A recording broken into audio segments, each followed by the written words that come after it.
Thanks for staying with us. Higher Education Minister Blade Nzimande says the inability of the outgoing NSFAS board to carry out its basic responsibilities formed part of the main reasons for the dissolution of the board. Nzimande briefed the media in Pretoria on his decision to dissolve the board of the National Student Financial Aid Scheme and to place the institution under administration. He announced his decision on Thursday after Ernest Khosa resigned as a board chairperson. The decision is said to be part of the interventions meant to improve the efficiency of the entity. Let's have a conversation now with the South African Students' Congress President Vezinhlanhla Simelane and also the South African Union of Students President General Nzimande. Thank you so much for your time. Let's start with your reaction to the dissolution of the board. No, thanks. Good evening to you and good evening to our viewers at home. President Yandisa. SASCO has welcomed the decision by the Minister of Higher Education to dissolve the board. Of course, the reason why we're welcoming that decision is because of many challenges that the NSFAS has. For instance, one of the major challenges currently is the question of and as we are speaking right now, we had a march last week Friday in Pretoria and Western Cape where we are demanding the removal of the 4 fintech companies that were appointed to distribute allowances, and they failed. And the board, at some point, there was an investigation that was done by the investigators and recommended that those companies must be removed because they were appointed irregular, and the board has not implemented that. There are many challenges, current issues of appeal at NSFAS. Many of our students have not been, their issues are not resolved. They don't have NSFAS, but they do qualify for NSFAS. So there are many challenges, and we believe that the issue must not only be the one of the board, but also even at the level of management, we believe that there are challenges and the intervention is needed, especially by the newly appointed administrator.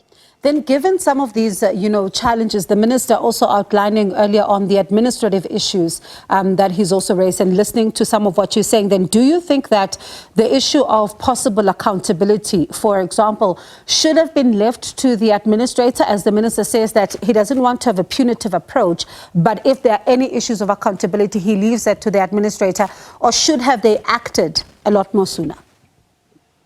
No, I think the minister must not run away from that responsibility because even himself, he has stated very clearly that the issue was not only on governance, but the issues were also at the level of administration. So as much as the guidelines for the administrators state that those things must be dealt with by the administrator, we believe that as an organization, that the minister must pay full attention at the level of administration. It must not only allow the administrator to be in charge of that institution. Remember that it's not for the first time we're having such an issue of putting NSFAS under administration. At some point where NSFAS was under administration, and at that time, issues at the level of management were not resolved because same people who were there at that time, they are still there even today. So you can put a new governance structure, put an administrator, but if you're not paying attention inside NSFAS, for instance, the issue of call center at NSFAS is not working.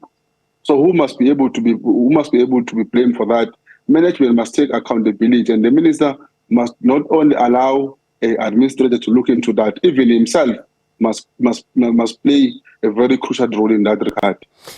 Is it still, though, an issue of these delays as we are hearing? I mean, you listen to what the minister has to say, for example, giving an anecdote of a student who was trying to get, assistance and being told that the university hasn't loaded your results, but then she says the university has loaded the results, and then eventually it gets to the minister. The minister then speaks to NSFAS, and NSFAS says, no, they loaded on the previous system, but also that student walking off being called and being ridiculed as the princess of NSFAS because the minister had now, gotten involved.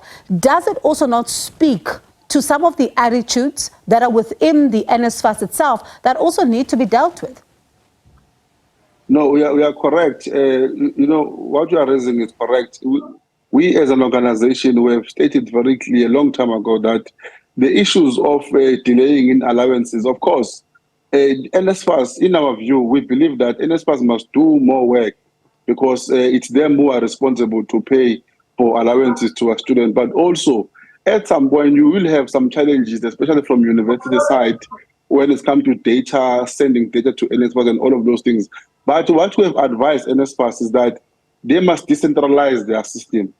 They must ensure that as much as they've centralized their system, they must send people direct to companies, direct to universities, so that they are able to get the gist of the matters on the ground. Because if they are dealing with those issues at the level of online, it's not going to help. And it has proven now that it has not assisted NSFAS. Hence, the decision was taken. That is why we even advised the board a long time ago that centralized must have regional offices across the country, so that when there are queries, a student can go direct to NSFAS. If NSFAS finds out that the issue is with the university, NSFAS is there on the ground to help students, but that thing has not happened. That is why today the majority of our students have not received their allowances. And so then, of course, in the lead up to this particular moment, there were calls, by SASCO for the minister to step down. Is that still the sentiment? We have said, if you remember, we have said as an organization that the way allegations that were made level against the minister and the chair of the board, what we have said, we have even asked the president of the country that if anyone has been charged in relation to those cases, they must step aside. But for now, there's nothing that has came through to us, and there's nothing that we know in terms of charges. But what we are saying is that as much as the board has been dissolved as part of the intervention, we are continuing to say investigation must be made, even for those who were part of the board previously. If there are shenanigans that they've been doing, investigation must be made, even if you have left the board. But if you have done something wrong, the law must be able to take its responsibility, and they must follow you up until you give a proper accountability. Even the minister himself, if he finds that, law enforcement agencies finds that the minister has done something wrong, I don't think there's a need for us to keep the minister in that department.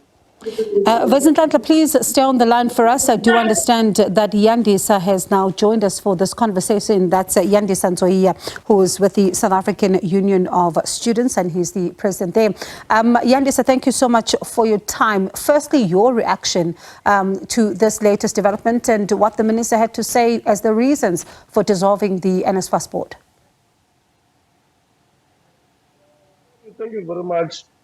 From our side, the union definitely accepted and welcomed the decision of the minister.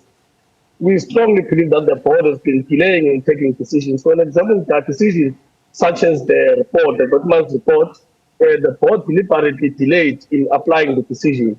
There are decisions such as the CEO, because as much as the dissolution of the board might be the solution, it's not the only thing that must be done.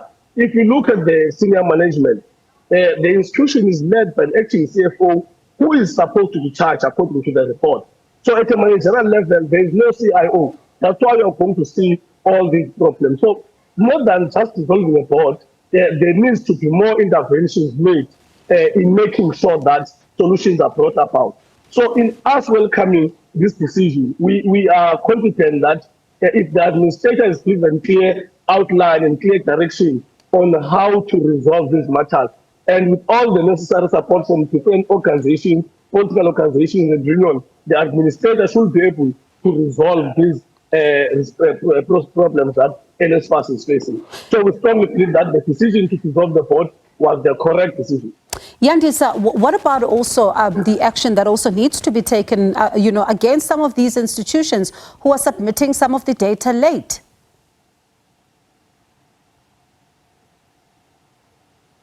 Yandisa? All right, so we seem to have lost Yandisa there. Let me come back to you, Vezinhlanhla, because one of the things that is clear here is that the minister speaks about the fact that while in part this is a problem by NSFAS, but at the same time, there are institutions here who are submitting the data late, which also has an impact on the work of the financial aid scheme. How much of that also needs to be dealt with as this administrative process continues? Vezinhlanhla, are you able to hear us? All right, it seems like both our guests, they are gone, and that was the South African Student Congress's President, Vezinhlanhla Simelane, and the South African Union of Students President, Ernest Khosa.